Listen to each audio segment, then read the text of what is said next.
저는 36살 인천에 사는 유진입니다. 오늘 제 이야기는 평범했던 하루가 산산이 부서지던 밤에서 시작됩니다. 결혼 8회 동안 저는 아이를 키우고 회사를 다니며 그저 성실하게 살았습니다. 남편은 무뚝뚝했지만 책임감 있는 사람이라고 믿었습니다. 믿음은 오랜 시간에 걸쳐 서서히 쌓이는 벽돌 같아서 균열이 나도 한동안은 눈치채기 어렵죠. 그래도 균열은 있었습니다. 퇴근이 늦어지고 회식이 잦아지고 전화벨이 울리면 남편은 화장실로 달려가 낮은 목소리로 속삭였습니다. 알림이 울릴 때마다 화면을 몸으로 가렸고 잠금 패턴도 자주 바뀌었습니다. 저는 스스로에게 말했습니다. 예민해지지 말자. 피곤해서 괜히 의심하는 거야. 하지만 직감은 제 귀에다 또렷하게 속삭였습니다. 조심해. 곧 무너진다. 그날 밤 아이가 잠든 뒤 설거지를 마치고 손을 닦는데 거실 탁자 위에 남편의 휴대폰이 가만히 누워 있었습니다. 화면이 켜져 있었고 메시지가 반짝였습니다. 심장이 귀에 닿을 만큼 뛰었습니다. 저는 손끝으로 화면을 밀었습니다. 낯선 이름의 대화창이 맨 위에 떠 있었고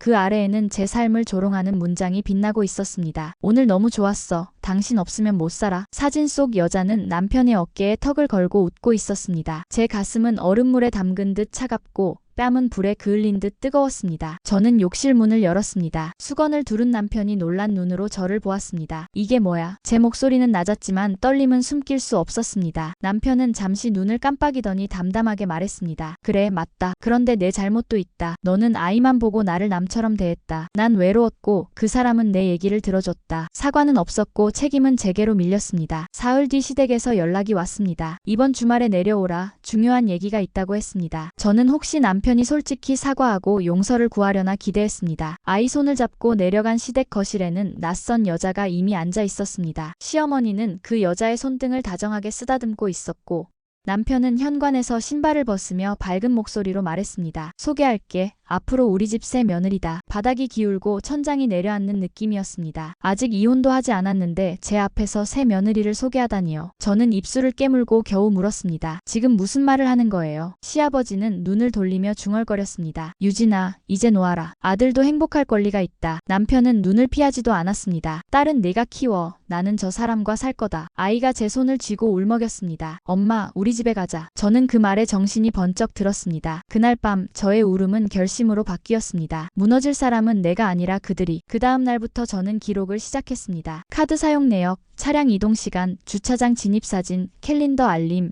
통화 목록을 표로 만들었습니다. 같은 주소가 반복됐고 어떤 날은 시어머니 카드 결제가 남편의 방문 시간과 포개졌습니다. 관리사무소에 정식으로 요청해 규정 범위 안에서 사진을 받았습니다. 어둠을 가르는 헤드라이트 뒤로 2대의 번호판이 연달아 찍혀 있었습니다. 앞은 남편, 뒤는 시어머니였습니다. 이건 단순한 불륜이 아니었습니다. 누군가가 계획한 추방이었습니다. 저는 서랍에서 오래된 앨범을 꺼냈습니다. 결혼식 사진을 넘기다 구석에서 낯익은 얼굴이 걸렸습니다. 시어머니 옆에 선 그 여자였습니다. 그때 이미 그 여자는 이 집안의 공기처럼 드나들고 있었습니다. 등줄기를 타고 한기가 내려앉았습니다. 저는 메모장을 펼치고 한 줄을 적었습니다. 울지 말자, 기록하자, 끝까지 가자. 그날 밤 잠자리에 누웠지만 눈은 감기지 않았습니다. 창문 틈으로 들어오는 새벽 공기가 축축했지만 머릿속은 불처럼 달아올랐습니다. 저는 휴대폰 메모장에 사건의 시간을 분 단위로 적어 내려갔습니다. 남편이 집을 나선 시각, 돌아온 시각, 전화가 울린 횟수, 대화의 톤, 감정 대신 숫자를 붙잡아야 버틸 수 있었습니다. 새벽에야 겨우 눈을 붙였고 아침에 일어나 거울을 보니 제 얼굴은 다른 사람 같았습니다. 그러나 눈동자만은 이상하게 맑았습니다. 두려움이 자리를 비우자 집중이 들어왔기 때문입니다. 출근길에 변호사 사무실을 예약했고 점심시간에 상담을 받았습니다. 변호사는 말을 아끼며 서류 몇 장을 내밀었습니다. 통화 내역 조회 동의서, 위치 기록 활용 동의서,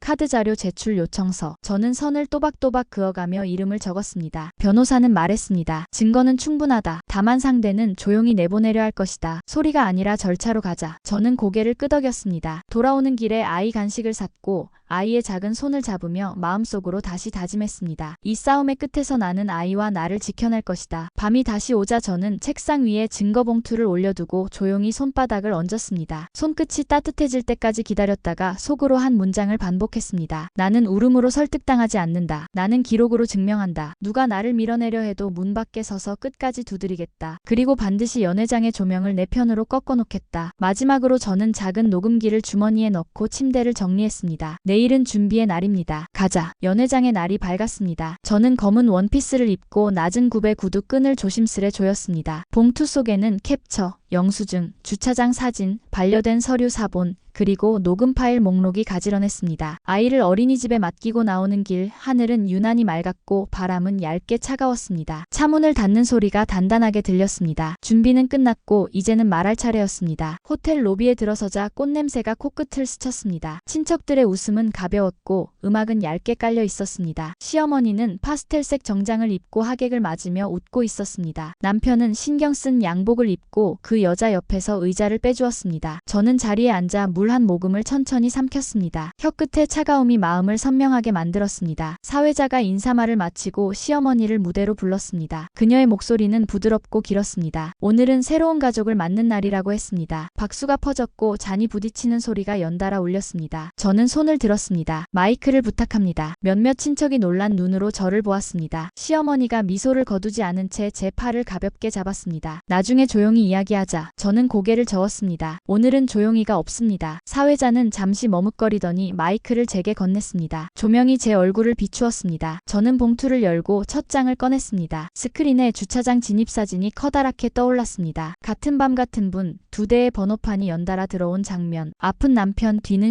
시어머니였습니다. 날짜와 시각이 분 단위로 포개져 있었습니다. 두 번째 장면은 카드 내역이었습니다. 상호와 시각, 결제 금액이 나란히 선을 이루고 있었습니다. 누군가가 웃음을 멈추고 숨을 고르는 소리가 들렸습니다. 세 번째는 녹음이었습니다. 조용히 보내. 문 앞에서 기다려. 아이는 데려갈 필요 없어. 소리는 연회장을 가로질러 객석 끝까지 흘렀습니다. 저는 설명했습니다. 이 녹음은 변호사 입회하에 확인됐고 필요한 절차에 따라 사본으로 제출될 예정이라고요. 네 번째는 반려된 서류였습니다. 제출자 남편, 사유 서명 불일치. 화면에 붉은 도장이 객석을 잠시 얼어붙게 했습니다. 시어머니가 그제야 입을 열었습니다. 젊은 사람들 사이에 오해가 있었을 뿐이라고 내가 조금 성급했다고 말했습니다. 저는 고개를 저었습니다. 오해가 아니라 설계였습니다. 사랑이 아니라 거래였습니다. 제 말은 차갑고 또렷했습니다. 남편이 일어났습니다. 미안하다. 이렇게까지 커질 줄 몰랐다. 네가 조금만 이해해줘라. 저는 그 말을 끊고 한 줄을 남겼습니다. 이해는 책임을 대신하지 않습니다. 오늘 이 자리에서 저는 아이의 이름을 방패로 쓰지 않을 겁니다. 그러나 누구든 아이를 입에 올리면 그 즉시 책임을 묻겠습니다. 남편의 사촌 형이 일어나 제 편을 들었습니다. 너무했다. 적어도 이혼부터 하고 새 사람을 들였어야 한다. 몇몇 친척이 그를 말렸지만 그는 굽히지 않았다. 시아버지는 재떨이를 탁탁 치듯 포크를 접시에 두드리다가 조용히 말했습니다. 그만하자. 체면이 있지 않느냐. 저는 시선을 돌리지 않았습니다. 체면보다 앞서는 건 사실입니다. 체면은 가면일 뿐 사실이 사라지면 아무것도 남지 않습니다. 그 여자가 떨리는 목소리로 말했습니다. 미안하다. 나도 이렇게까지 할 줄 몰랐다. 시어머니가 그녀를 끌어안으며 제게 눈을 흘겼습니다. 네가 애를 못 낳아서 시작된 일이 라고 집안의 대를 생각해야 한다고. 저는 단호하게 답했습니다. 아이는 물건이 아니고 여자는 혈통을 생산하는 기계가 아닙니다. 그 말은 비수처럼 공기를 갈랐고 어딘가에서 박수가 한 번 튀었습니다. 저는 고개를 돌리지 않았습니다. 박수의 주인이 누구든 지금 중요한 건 제 발목을 붙잡던 사슬을 자르는 일이었으니까요. 저는 봉투를 정리하며 마지막으로 말했습니다. 오늘 저는 싸우러 온 것이 아니라 밝히러 왔습니다. 누가 나를 내보내려고 했는지, 어떤 말이 오갔는지, 어떤 서류가 만들어졌는지. 저는 사실을 들고 왔고 당신들은 얼굴을 들고 오셨습니다. 이제 각자 들고 온 것을 가지고 돌아가십시오. 저는 제 아이의 손을 잡고 돌아가겠습니다. 저는 무대에서 내려와 천천히 걸었습니다. 발 뒤꿈치가 바닥에 닿을 때마다 마음이 더 단단해졌습니다. 출구로 향하는 동안 시어머니가 제 뒤에서 불렀습니다. 아직 늦지 않았다. 조용히 정리하자. 저는 돌아보지 않았습니다. 늦은 것은 그들이었습니다. 저는 충분히 참았고 이제 충분히 말했다는 사실만이 분명했습니다. 수사는 생각보다 빨리 진행됐습니다. 저는 약속된 날마다 변호사와 함께 조사실을 방문해 사실을 차분하게 진술했습니다. 위조 시도와 협박성 메시지, 공모 정황이 하나씩 엮였고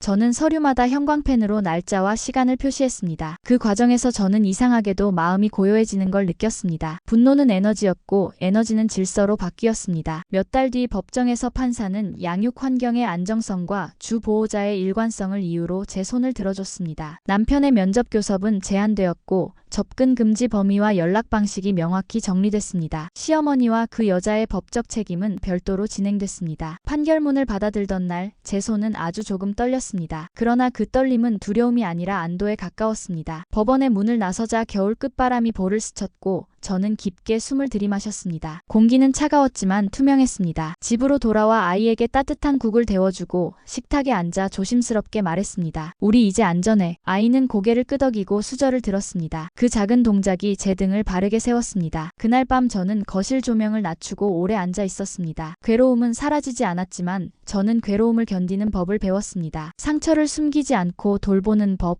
울음이 오면 자리를 내어주는 법, 그리고 다시 일어서는 법을요. 며칠 뒤 남편에게서 짧은 메시지가 왔습니다. 미안하다. 다 내 탓이다. 내가 잘 지내길 바란다. 저는 답장을 보내지 않았습니다. 마음이 흔들려서가 아니라 이미 대답을 끝냈기 때문입니다. 나의 대답은 기록이었고 판결문이었고 아이의 웃음이었습니다. 저는 받은 편지함을 정리하고 메시지를 한 폴더로 옮겼습니다. 기록은 심판이 아니라 버팀목입니다. 흔들릴 때 붙잡을 기둥, 어둡게 칠해진 시간을 끌어올릴 손잡이. 저는 작은 변화를 시작했습니다. 거실 러그를 바꾸고 창틀에 먼지를 닦고 오래된 컵을 2개 버렸습니다. 아침마다 창문을 열어 바람을 들였고 저녁마다 아이와 산책을 했습니다. 삶은 조용히 그러나 분명히 제자리로 돌아왔습니다. 주말이면 저는 동네 도서관에 들렀습니다. 아이는 그림책을 고르고 저는 법률 안내책을 골랐습니다. 두려움은 지식 앞에서 차분해졌고 막막함은 계획 앞에서 작아졌습니다. 저는 가끔 연회장의 조명을 떠올립니다. 그 밝음은 공허했고 그날의 제 목소리는 무거웠습니다. 그런데 공허한 밝음보다 무거운 사실이 더 멀리 간다는 걸 저는 배웠습니다. 화려한 말은 바람을 타고 흩어지지만